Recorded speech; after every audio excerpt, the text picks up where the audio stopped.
السلام عليكم، ازيكم؟ يا رب تكونوا بخير، واهلا بكم في حلقة جديدة من نمونكس بودكاست شو. كل يوم بنشوف نظام غذائي جديد، وكل واحد بيقول ان هو اكتشف الحل السحري سواء لخسارة الوزن او للصحة المثالية، سواء كانت ما بين الكيتو او الديتوكس او الصيام المتقطع او الانظمة الغذائية المنتشرة على السوشيال ميديا والنت.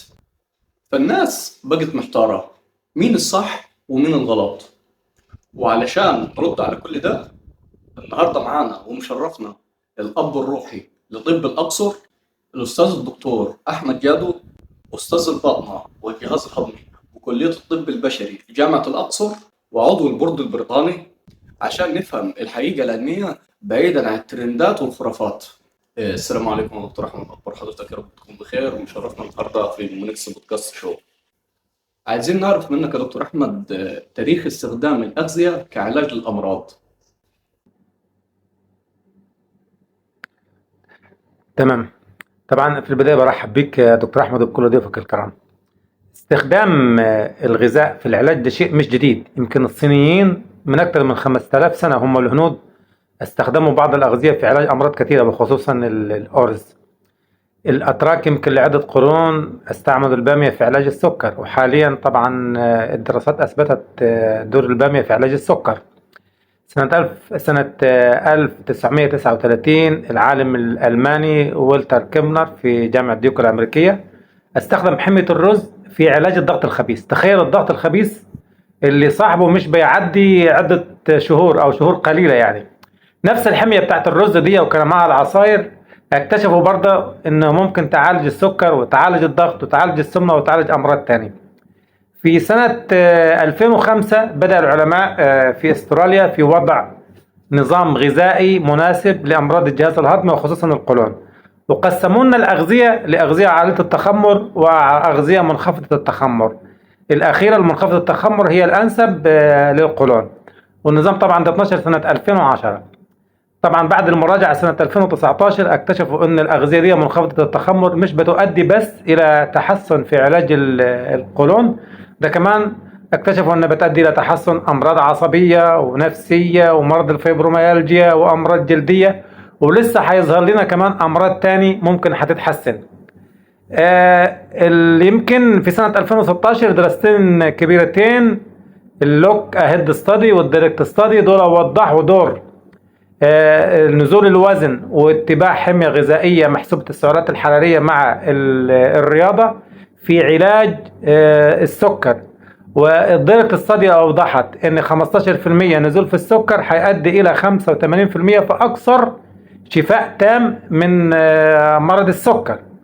ده كمان اللوكا هيد الصدي أوضحت أن 8.5% نزول الوزن باتباع هذه الحمية الغذائية مع الرياضة إنها بتؤدي إلى تحسن ملحوظ وكبير جدا في أمراض الضغط.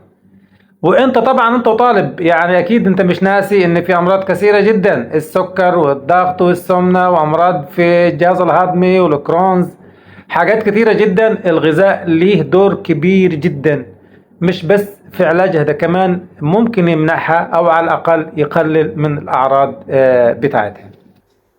ليه ناس بتخس على نظام معين وناس تانية بيفشل معها نفس النظام؟ تمام. هو طبعا سؤال جميل بصراحة، وفعلا احنا بنشوف ناس كثيرة خالص بتتبع أنظمة وأحيانا أنظمة قاسية ومش بتخس. طبعا الخسسان ده ليه عوامل كثيرة خالص، يعني العمر، الكتلة العضلية، نسبة الدهون، النظام الغذائي بتاع المريض، اللايف ستايل بتاعه المريض ده، ترى نشاطه ايه ووضعه ايه. واحيانا برضو ممكن يكون بعض الهرمونات وخصوصا الهرمون الدرقي. لكن في ناس بالرغم ان احنا بنستبعد كل الاشياء دي وبتعمل المستحيل وبرضو بنشوفها مش بتخس. وحتى الآن يعزى هؤلاء إلى طبعا الميكروبيوم، البكتيريا بتاعت الأمعاء، إنها ممكن تشارك في إنتاج كالوريز وإنتاج الطاقة. وبرضه ما زلنا يعني في أسباب كثيرة خالص مش مفهومة في هذا الموضوع.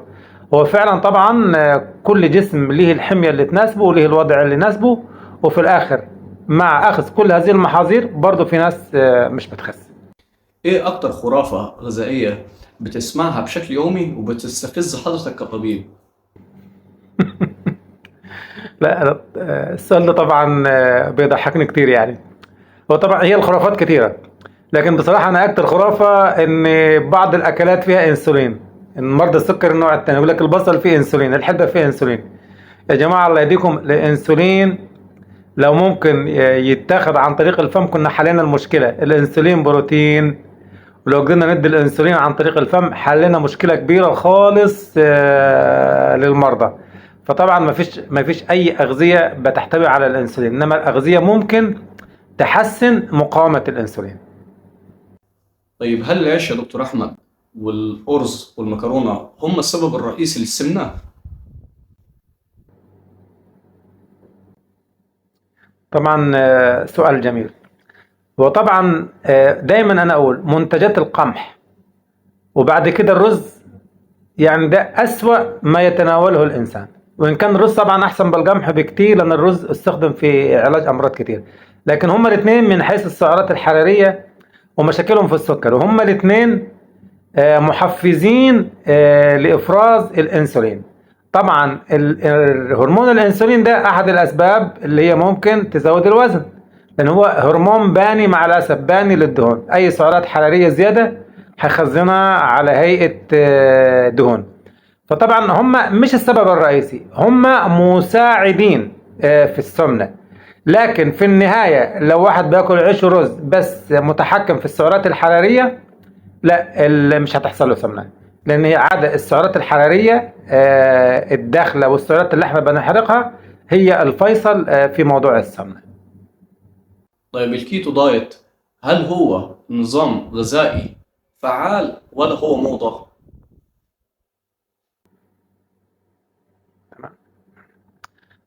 بالنسبة للكيتو دايت، طبعا هو أحد الأنظمة اللي استعملت في التخسيس. طبعا هو بيعتمد إن احنا نبتعد طبعا تماما تماما من الكربوهيدرات ونرفع في الدهون. طبعا هو عادة الدهون فيها ميزة، إن الدهون بتسد النفس في الأكل بالرغم إن هي سعراتها الحرارية مرتفعة جدا، لأن جرام الدهون في 9 كالوري، بينما السكر والبروتين 4. لكن هي ميزتها انها بتدي احساس بالشبع لفترة طويلة، بتبطئ حركة الجهاز الهضمي، غير الخبز منتجات القمح والسكريات البسيطة. يمكن السؤال السابق بتاع الأرز والعيش برضو في معلومة مهمة جدا، ان الكربوهيدرات البسيطة دي انها بتحفز الجهاز الهضمي في عملية الهضم، وبتدي إحساس للجوع بسرعة، فبتخلي الإنسان يأكل كتير. لكن هنا في موضوع الكيتو الإنسان لو يقدر يتحكم في نفسه مش هيأكل كتير، ولو هو قدر يحكم نسبة السعرات الداخلة طبعا لا شك أنه هيتحسن كتير. لكن عادة في البداية الكيتو بيبقى فيه نزول في الوزن السريع. نزول الوزن السريع ده عادة بيكون بسبب هو إيقاف الكربوهيدرات، لأن احنا عندنا الجلايكوجين في المخزن في الجسم من 400 ل 600. ده كل جرام جلايكوجين بيخزن حوالي 4 جرام مية. فلو قلنا مثلا 500 جرام جلايكوجين ده هيخزن 2 لتر. مع ال 500 لتر، مع ال 500 الجلايكوجين نفسها دي كده انت بتخزن 2.5 لتر. فمجرد هو ما بيوقف الكربوهيدرات فبسرعة خالص الوزن بينزل. فتاني الكيتوجينيك دايت هو نظام فعال، لكن مع التحكم في السعرات الحرارية، مش افتح السعرات الحرارية. لو فتحت السعرات الحرارية لا طبعا مش هيفشل. طيب هل الديتوكس والمشروبات المنظفة للجسم ليها أساس علمي؟ طبعا لا شك انه سؤال يخليني انا ابتسم واضحك يعني. طبعا ما فيش حاجة اسمها منظفات جسم، كل اشياء ليس لها اساس طبي او اساس علمي. دايما الغذاء الصحي المتوازن هو افضل حاجة، هو اللي يعمل لك كل حاجة في جسمك، انما خلاف ذلك كلام ليس له اي دليل. طيب يا دكتور هل العصائر الصحية ليها سبب في زيادة الوزن؟ هو طبعا بالنسبة للعصائر، يعني العصائر عادة احنا مش بنفضلها على اساس انها مرتفعة المؤشر الجليسيمي سريعة الامتصاص والسكر بيرفع بسرعة. لكن الدراسات الأخيرة نفس القصة برضه أوضحت إن دايما السعرات الحرارية هي الأهم، حتى مع مرض السكر نفسه. التحكم في السعرات، احنا ممكن نشربها بس نبقى حاسبين السعرات بتاعتها، وفي ال 24 ساعة السعرات ما تتعداش اللي هو الجسم محتاجه، هو ده الأساس. طبعا العصائر الطازجة هي الأفضل، يعني لو أمكن البعد عن المعلبات بقدر المستطاع. طيب يا دكتور، احنا بنلاقي اشخاص بيكون وزنهم ثابت رغم التزامهم بالدايت. هو بس بالنسبة لبعض الناس وزنهم ثابت بالرغم من التزامهم بالدايت. زي ما قلت يمكن في سؤال قبل كده ان نزول الوزن ده بيعتمد على حاجات كتيرة خالص. هو طبعا حياته ازاي، النشاط بتاعه، كمية الكالوريز اللي دخلها، بغض النظر الغذاء بتاعه دايت ولا مش دايت.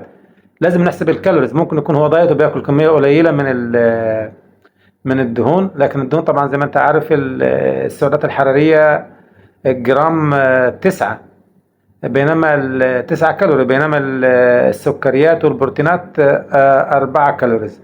وزي ما قلت برضو في أسباب تانية احنا مش مفهومة، يعني مش فاهمين ليه بعض الناس مش عايزة تنزل. وده طبعا بيعزى، قلنا البعض بيعزيها إلى الميكروبيوم، البكتيريا اللي موجودة في أمعائنا. محتاجين نعرف منك يا دكتور الفرق بين خسارة الوزن وخسارة الدهون. لا، ده طبعا سؤال جميل جدا، ولازم طبعا الناس تعرفه. في فرق فعلا بين خسارة الوزن وخسارة الدهون. نزول الوزن نفسه ممكن يكون مركز على الدهون، وممكن يكون كتلة عضلية، وممكن يكون بس احنا يدوب وقفنا الكارب ففقدنا شوية المية اللي معاهم، ويدوب نزلنا لنا 3 كيلو. طبعا دايما يوصى انك انت لو عايز وزن تنزل وزنك، ما تنزلش وزنك بسرعة. وكمان لازم تركز على البروتين، يبقى لازم تركز على البروتين، لان انت لو ما ركزتش على البروتين الكتلة العضلية بتاعتك هتتأثر وهتنزل. وبعض الأنظمة طبعا ممكن البروتين هو اللي يطحن في الآخر. فلذا طبعا النظام، أفضل نظام انك انت عايز تنزل وزنك لازم تلتزم بالبروتين، لازم تركز في البروتين جدا في نظامك الغذائي. وفي نفس الوقت حاول يكون نزولك في الوزن معتدل، يعني من نص كيلو إلى كيلو في الأسبوع، ده أفضل نظام. لكن حتى أنت لو شقيت على نفسك شوية ما تنساش البروتين، ما تنساش البروتين، عشان ده أهم حاجة. لأنك أنت زي ما قلت تاني ممكن تفقد وزن، تفقد مية بس، وتفقد شوية سكريات. هل عد السعرات الحرارية ضروري لكل شخص مننا؟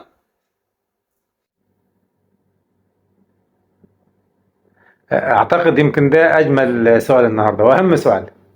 دايما استجابة السكر للنظام الغذائي، دايما الكلام الأخير أهم حاجة فيه عدد السعرات الحرارية. أنت عشان تنزل أهم حاجة عدد السعرات الحرارية. أهم نظام غذائي أنت هتتبعه لازم عدد السعرات الحرارية.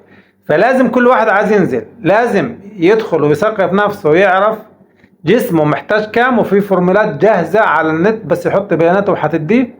ولازم يعرف انواع الاكلات اللي بياكلها، وسهل جدا. مثلا هو اكل 100 جرام فول، يقدر يدخل على الباحث عدد السعرات الحراريه في 100 جرام فول، عدد السعرات الحراريه في 100 جرام طماطم، يقدر هو تقريبا يقدر عدد السعرات الحراريه هو اللي بياكلها في اليوم، واللي وزنه او جسمه محتاجها. طبعا انت عشان تنزل لازم عدد السعرات اللي محتاجها تكون اعلى من الداخله بمقدار 500، يعني الداخل يكون اقل من اللي انت محتاجه بمقدار 500 عشان يبتدي وزنك ينزل. ودي من اهم المعلومات. طيب ايه اكتر الاخطاء اللي الناس بيقعوا فيها لما بيحاولوا يقللوا وزنهم؟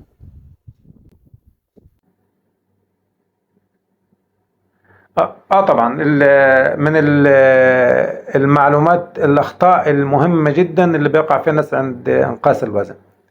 اهم هذه الاخطاء ان هو ما عندوش فكره عن السعرات الحراريه وجسمه محتاج كام، والاكلات اللي قدامه دي محتواها كام. فلازم اي واحد عايز ينزل لازم يا جماعه يثقف نفسه، لازم يثقف نفسه. الاطلاع بسيط جدا، يدخل على النت وزي ما قلت هيقدر يحط البيانات بتاعته في فورمولا جاهزه ازاي يحسب السعرات اللي محتاجها وزنه. ولازم يشوف الاكلات اللي هو بياكلها. دي اهم الاخطاء، ان هو مش مدرك بهذا الشيء. الحاجة التانية، مفيش نزول في الوزن بدون ممارسة الرياضة. اهم شيء ممارسة الرياضة، وافضل الرياضة المشي يا جماعة. المشي، بعد كده السباحة، وبعد كده ركب العجل، وبعد كده طبعا الناس اللي غيرنا دول بقى الرقص عندهم. بقى احنا طبعا مش هنقول الرقص عندنا في مجتمعات شرقية، لكن لازم ناخد بالنا من هذه الاشياء. انا لما اعرف السعرات الداخلة وجسمي محتاج كم، طبعا لا شك مش هتبقى في مشكلة ولا هوقع في اخطاء في موضوع نزول الوزن. ايه رأي حضرتك يا دكتور في المكملات الغذائية وحبوب حرق الدهون؟ لا لا، يعني هي حبوب حرق الدهون عادة كلام يعني ملوش أي أساس علمي حتى الآن. هو يعني في بعض الكلام إن في بعض الأطعمة ممكن تحفز الحرق بشكل عام. المكملات الغذائية طبعا الناس اللي هي عايزة تنزل بسرعة وبتستخدم أنظمة مثلا ممارسة رياضة عنيفة، وهتقلل السعرات، وخصوصا لو قللت السعرات الى ما يقرب من 800 في اليوم، لا الناس دول في حاجه لمكملات غذائيه. ويفضل يكون طبعا تحت اشراف طبيب، عشان ما يتعرضوش لمشاكل نتيجه الاقلال المفرط في السعرات الحراريه. لان اقلال المفرط في السعرات الحراريه ده معناه ان هو ما نوعش كتير في الاغذيه بتاعته، فده ممكن يعرضه لمشاكل. هم دول بس اللي هم ممكن محتاجين مكملات غذائيه. طب يا دكتور، هل في فعلا أطعمة موجودة بتحرق الدهون؟ هو طبعا بس بخصوص الأطعمة اللي فعلا بتحرق الدهون، هو طبعا بصوا كلام يعني حتى الدليل الطبي مش قوي عليه. لكن يعني بيقولوا ان طبعا لما ناكل بروتينات جسمنا بيحرق اكتر. مش عارف، الفلفل الحار بيساعد على الحرق. القهوة نفسها بتساعد على الحرق بشكل عام. لكن هو طبعا لا شك ان ممارسة الرياضة والأنشطة اليومية هي أفضل حاجة للحرق يعني. محتاجين منك يا دكتور تكلمنا عن حقن الميزوثيرابي وحقن المونجارو. لا لا، هي دي نقطة طويلة، ما ينفعش يعني. هي محتاجة سؤال لوحدها، الميزوثيرابي لوحدي والمونجارو لوحدي. طبعا الميزوثيرابي يعني، لكن حتى الآن طبعا اللونج تيرم سايد افكت احنا ما نعرفهاش. الآثار الجانبية على المستوى البعيد الله أعلم طبعا بها هتكون ازاي. بعض الآثار الجانبية طبعا ممكن تعمل التهابات في مكان الحقن. لكن طبعا حتى الآن الظاهر لنا أنها ممكن يعني لها مفعول كويس. بالنسبة للمونجارو طبعا هو أقوى الأدوية اللي ممكن تؤدي إلى تخسيس الوزن. طبعا المونجارو الميكانيزم في اكشن بتاعه، الميكانيكية بتاعت عمله، طبعا أنا بشتغل على مكانين، جي ال بي 1 وبشتغل على الجي اي بي. يمكن بقية الأشياء اللي هي بتنقص الوزن بتشتغل بس على الجي ال بي 1. لكن هو طبعا عشان احنا بنسميه دول اكشن، انه بيشتغل على اتنين ميكانيزم، ده طبعا المفعول بتاعه قوي جدا، ويعتبر حاليا هو من اقوى الادوية اللي بتستخدم في التخسيس. لكن بس هو المشكلة بتاعته في سعره. الآثار الجانبية ما بتزيدش عن بقية المجموعة، اللي هي طبعا ممكن التهاب في البنكرياس، ان المريض برضه ممكن ما يقدرش يحمله. بس لكن كسايد افكتس يعني هو زيه زي غيره في الادويه الخافضه للوزن. لكن طبعا هو طبعا حلاوته انه هو مره واحده في الاسبوع. لكن المشكله الكبرى في سعره. يعني احنا عندنا في مصر صعب الناس تقدر تمشي على المونجارو. تقريبا التكلفه الشهريه هتبقى ما بين 25 ل 40 الف على ما اظن كده في مصر. طب يا دكتور، هل في علاقة بين التوتر وزيادة الوزن؟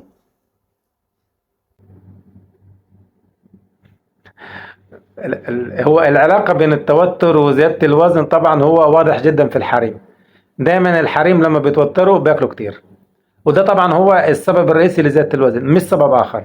يعني حتى ناس كتير خالص هتقابلك وخصوصا الحريم، وهي تقول لك أنا لما ببقى متضايقة باكل كتير. وخصوصا طبعا يمكن برضو الحريم عشان معظم الوقت في البيت، غير طبعا الرجالة بتطلع تتمشى شوية ممكن تحرق شوية. فطبعا دي مشكلة مركبة شوية يعني. طيب أنا كحد يا دكتور عايز أتبع نظام غذائي، إزاي أعرف إن النظام الغذائي ده مناسب معايا؟ تمام. لا يعني هو افضل حاجه الغذاء المتوازن المتنوع اللي كميه الاكل فيه قليله، يعني تحد من الكميه لكن تنوع فيه. لا، بس في الاعتبار يعني لو كان في مشاكل في الجهاز الهضمي لازم نبعد خالص من الاغذيه عاليه التخمر في الامعاء. لو في سكر نبعد من السكريات البسيطه، ونبعد من الأطعمة اللي ممكن ترفع علينا الوزن. لو في ضغط طبعا لازم نبعد من الأشياء اللي فيها ملح. هو طبعا ده أفضل شيء باختصار عن الأنظمة الغذائية وحتى الجسم ليها. لو حد عنده يا دكتور دهون على الكبد، إيه أهم التعليمات الغذائية اللي حضرتك تنصحه بيها؟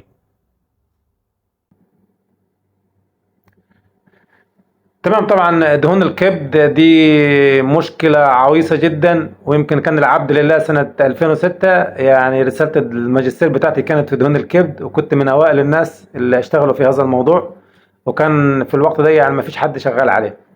يمكن احصائيات 2013 2014 كانت دهون الكبد هي السبب الرئيسي في زراعة الكبد عالميا. دهون الكبد طبعا السبب الرئيسي بتاعها زيادة الوزن، ده السبب الرئيسي. هي ما لهاش نظام غذائي معين. افضل شيء ان احنا ننزل الوزن والمشي. المشي مهم جدا، ما لا يقل عن 190 دقيقة اسبوعيا، لكن الفيصل هنا نزول الوزن. طبعا في كلام عن منتجات الفركتوز، لان الفركتوز طبعا بيخزن، واحد المشاكل اللي بيعملها ممكن يعمل دهون في الكبد او يزودها. لكن نزول الوزن ولا هيخلي فركتوز ولا هيخلي غير الفركتوز. فهنا طبعا نزول الوزن ثم نزول الوزن. مجرد ما الانسان اللي عنده دهون في الكبد مجرد ما بينزل 5% من وزنه، لا شك ان الامور بتاعته بتتحسن جدا. طبعا انا متابع الموضوع ده. مع الاسف الشديد حتى الان ما في شيء فعال مثل نزول الوزن، فلازم نلتزم بنزول الوزن. يا دكتور إيه أشهر المعتقدات الخاطئة المتعلقة بالجهاز الهضمي أو بصحة الجهاز الهضمي؟ هو طبعا المعتقدات الخاطئة دي الخاصة بصحة الجهاز الهضمي، يعني في ناس كتير يكون مثلا عندهم مشاكل في الجهاز الهضمي او حموضه يروح يشرب بيه يكتر من المشروبات الغازية اللي ممكن تعمل له تحسن مؤقت، وبعد كده تخرب له الدنيا فيما بعد. برضو بعض الناس تقول لك والله التدخين من الفوائد بتاعته ان بيحسن الجهاز الهضمي. لا طبعا ده كلام غير دقيق. يعني هو طبعا بعض انواع الانفلامات الباول ديزيز، وخصوصا القولون التقرحي، ان يمكن حدوثه اقل شويه مع التدخين، لكن هذا ليس مبرر. التدخين مصيبه سوداء على كل الجهاز الهضمي. طيب إيه يا دكتور العلامات اللي تستوجب زيارة طبيب جهاز هضمي وعدم الاكتفاء بالنصائح والمعلومات اللي بنشوفها على الإنترنت والسوشيال ميديا؟ لا هو طبعا بيعتمد على الشكوى وشدتها. يعني مثلا واحد لا قدر الله بينزل دم من اول مره لازم يروح على الدكتور على طول. واحد مثلا عنده شويه اسهال خفيفه، لا ممكن ينتظر عليهم ترجيع مرتين ثلاثه وهذا خلاص. عنده مشاكل مثلا في القولون، مشاكل مزمنه في القولون، لا هنا طبعا لازم يروح لدكتور الجهاز الهضمي. عنده مشاكل في المعده وطبعا فوق ال60 سنه، لا ده جهاز هضمي على طول. في بعض الأشياء طبعا لو كان في نزول في الوزن، قيء دموي، الحاجات دي طبعا لا المريض ما يصبرش عليها، لازم يستشير الدكتور في أقرب وقت. فهي طبعا بتعتمد على الشكوى بتاعت المريض. لو طلبنا من حضرتك يا دكتور 3 نصايح لصحة الجهاز الهضمي هيكونوا إيه؟ انت سألت أكتر من سؤال وقلت سؤال كويس، لكن ده أهم سؤال في الموضوع. وده السؤال ده يعني أنا هختصره لك، أهم نظام غذائي تمشي عليه وهيفيدك في معظم الأمراض طبعا مش كلها. الآية القرآنية: وكلوا واشربوا ولا تسرفوا. يعني كل من اللي قدامك، نوع في الأغذية بتاعتك لكن لا تسرف. مفيش داعي طبعا تنفخ بطنك وتاكل كميات كبيرة، لا، لازم الكمية تكون محدودة. نحن قوم لا نأكل حتى نجوع، بحسب ابن آدم لقيمة يقومنا بها صلبة. فهو أفضل نصيحة غذائية هتريح كتير جدا وهتحل لنا مشاكل كتيرة جدا من الأمراض. الآية القرآنية: وكلوا واشربوا ولا تسرفوا. كلوا اشربوا ولا تسرفوا. طيب يا دكتور، هل فعلا في نظام غذائي واحد بيناسب معظم الناس؟